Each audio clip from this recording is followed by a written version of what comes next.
Bonjour. L'association interculturelle Manouche Gadget, que nous représentons ici, Nanou Renard et moi-même, se veut solidaire de tous ceux que la politique sécuritaire actuelle montre du doigt.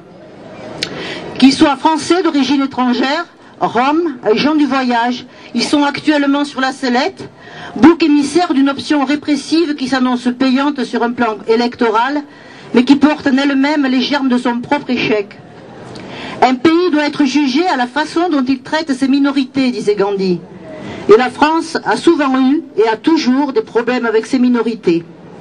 Aujourd'hui, un des problèmes posés est celui des Roms, des Gitans, des Manouches, tous plus ou moins confondus sous l'appellation administrative depuis 1972 de gens du voyage. L'amalgame n'est pas innocent et il élude le fait que ces populations sont sur le sol européen depuis le XIVe siècle. En France, on compte environ 400 000 gens du voyage, dont 95% sont français, et seul un tiers est nomade. À Mont-de-Marsan, certaines familles sont sédentarisées selon leur mode de vie spécifique depuis 1945.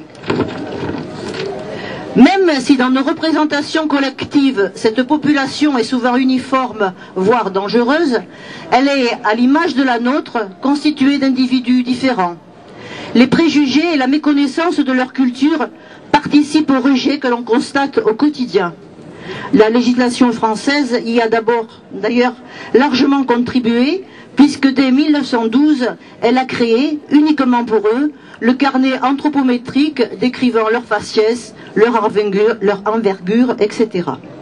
Ce système de fichage a couru jusqu'en 1969, où on l'a remplacé par le carnet de circulation, toujours en vigueur, en lieu et place de notre carte d'identité. Nous constatons d'ailleurs que certains sédentaires montois en sont toujours détenteurs.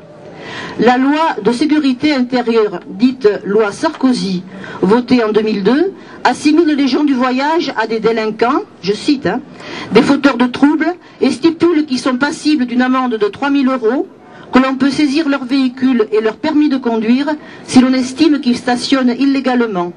Cette loi est déjà dans le droit fil de ce que nous vivons aujourd'hui. Si les préconisations des lois d'avant-guerre ont servi, dans une période de crise, au gouvernement de Vichy pour des internements en camp de concentration, on peut s'interroger sur le danger d'entretenir, dans une autre période de crise, un climat de suspicion et de violence institutionnelle et sociale. Pourtant, en 2000, le législateur s'est penché sur l'accueil et l'habitat des gens du voyage en promulguant la loi Besson, qui impose aux communes de plus de 5000 habitants d'avoir un terrain d'accueil et inscrit concrètement un droit à la diversité de l'habitat. Dans notre département, elle est majoritairement appliquée, la loi, et d'ailleurs notre association y a largement contribué, mais elle est ignorée dans 48% des départements qui ne sont d'ailleurs pas sanctionnés.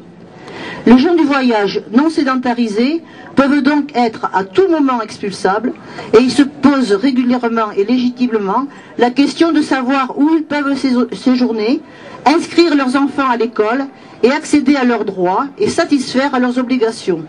Les événements de l'été dernier à Anglet et à Bordeaux nous donnent un éclairage récent sur leurs problèmes.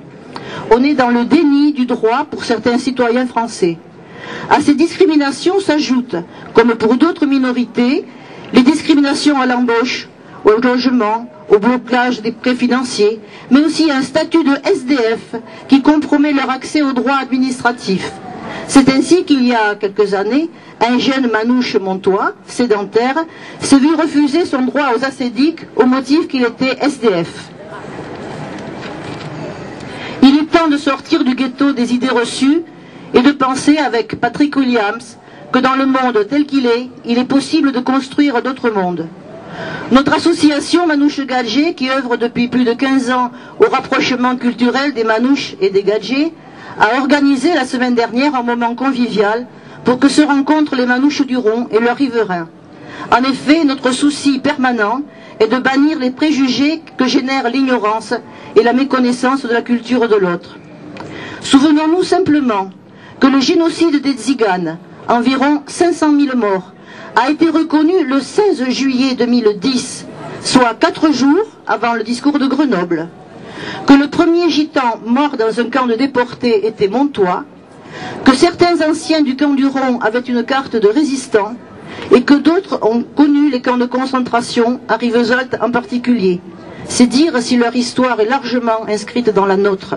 Je vous remercie. Bon, eh bien, je crois que nous allons pouvoir en finir là, mais il faut signaler que, d'après notre évaluation, nous avons été entre 400 et 500, ce qui montre l'ampleur de la mobilisation pour mettre en échec cette politique xénophobe. Mais le combat ne s'arrête pas là. On peut supposer qu'effectivement ceux qui exploitent ce filon de la xénophobie vont continuer.